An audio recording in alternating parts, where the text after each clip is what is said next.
vou fazer 12 anos em novembro de cadeia e vou fazer quase 10 só de pavilhão de segurança máxima, certo?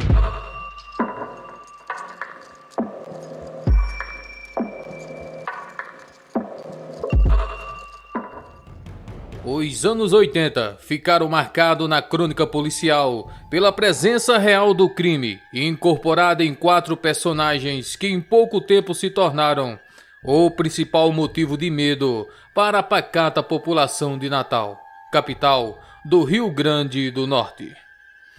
Até então só se tinha ouvido falar do bandido Baracho, conhecido como matador de taxistas, e o caseiro Vilarim, autor da chacina de Capim Macio.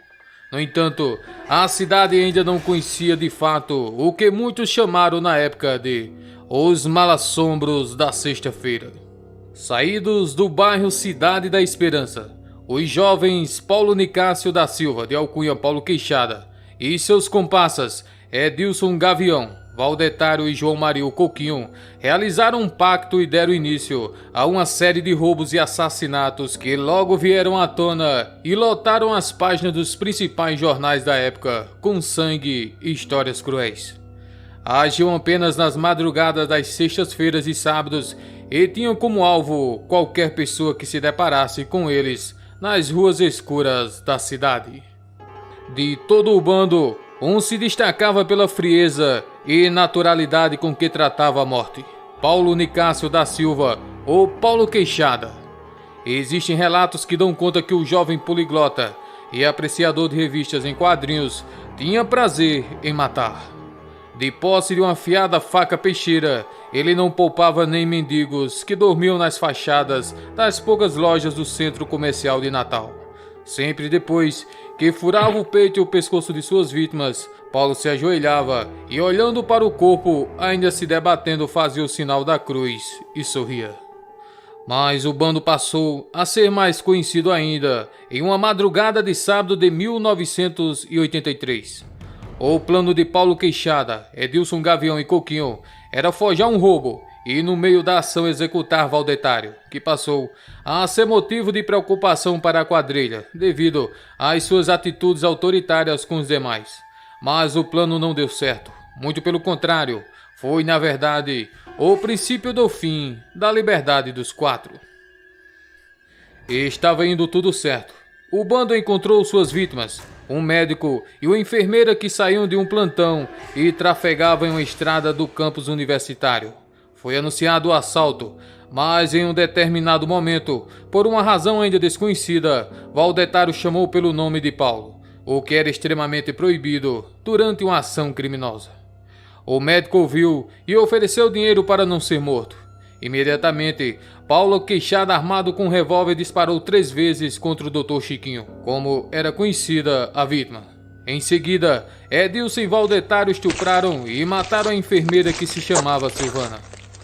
Na manhã seguinte, por causa da repercussão, todos os envolvidos estavam presos e em poucos meses condenados a viver a maior parte da vida na colônia penal Dr. João Chaves, ou Caldeirão do Diabo, e por muito tempo estabeleceram lá uma nova ordem do cárcere.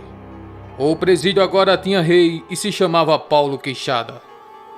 O poder do bando dentro da João Chaves perdeu força, mas Paulo continuou com sua fome de matar durante o tempo que ficou dentro do famigerado Caldeirão do Diabo.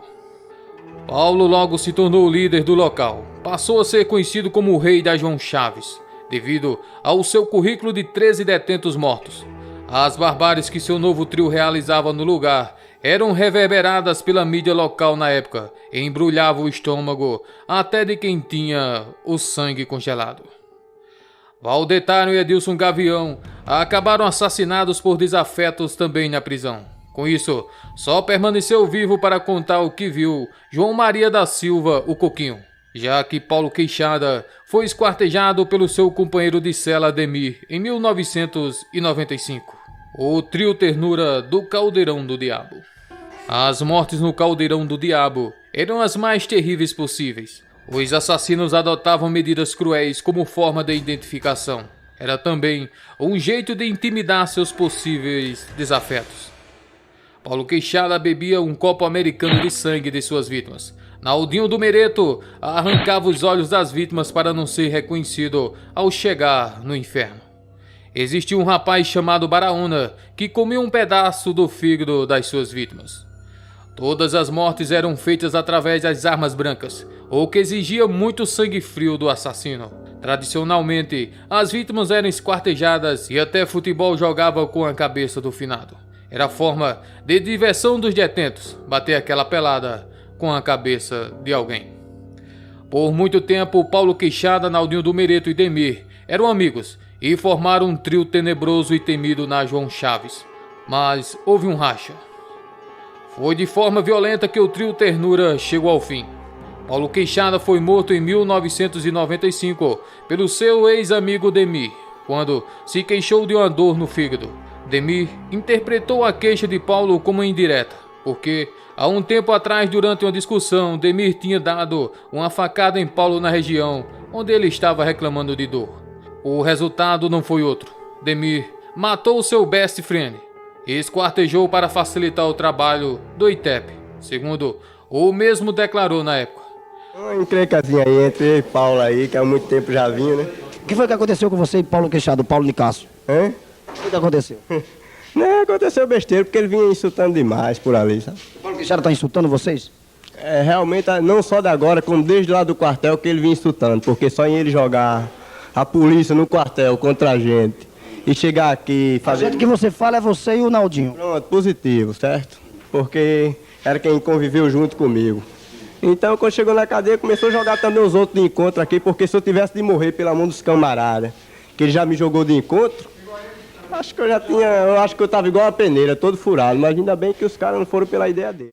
A morte de Naldinho do Mereto saiu das mãos de 3 desafetos: Galegal, Ciba e Cara de Jaca.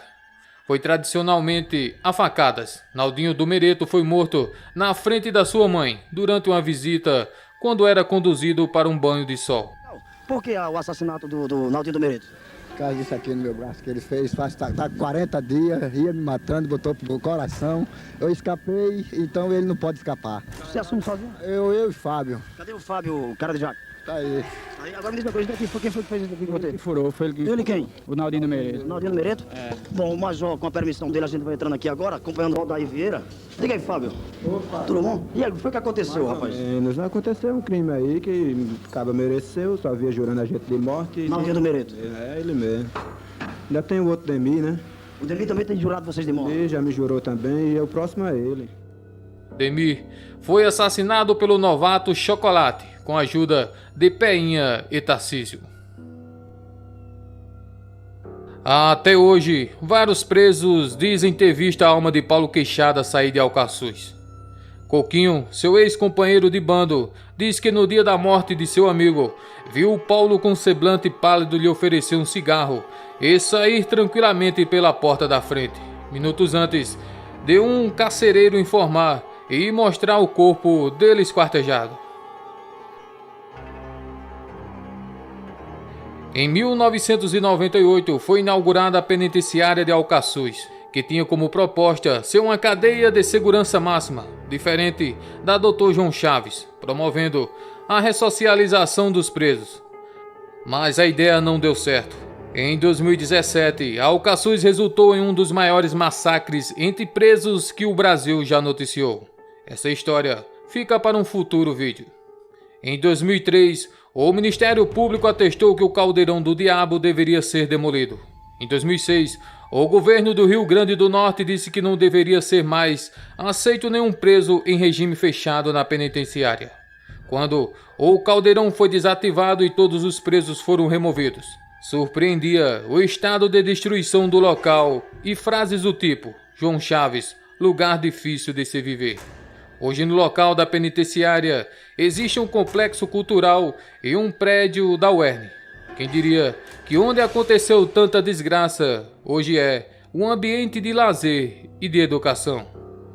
Também estão no local a penitenciária feminina e o presídio Raimundo Nonato, mas nada comparado ao caos que um dia já foi.